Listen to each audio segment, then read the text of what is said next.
En effet, il a répondu à notre invitation. yes. Éric Vuillard.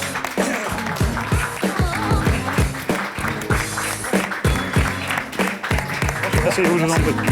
C'est un triomphe critique.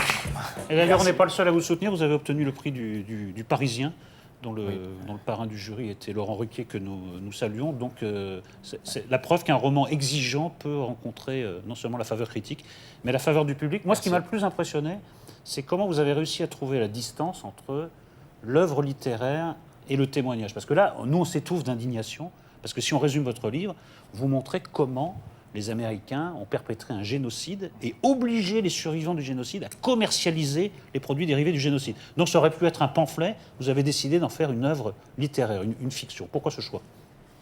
Alors, fiction, je ne sais pas, mais en tout cas, littéraire, je crois, puis c'est répondre aussi à votre interrogation, c'est pas un roman, c'est un récit. Enfin, c'est ce que j'ai choisi comme genre. Je pense que de toute façon, la littérature, très régulièrement, une pente à la réalité. On trouve ça tout au long de l'histoire de la littérature.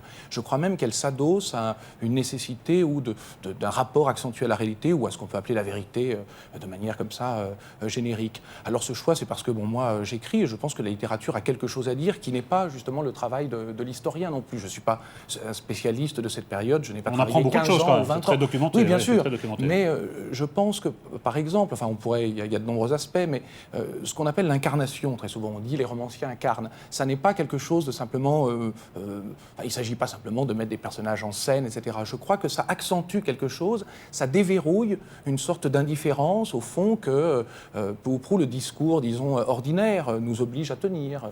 Donc voilà, c'est ce que, je crois, Flaubert appelait ça, ces têtes accentuées.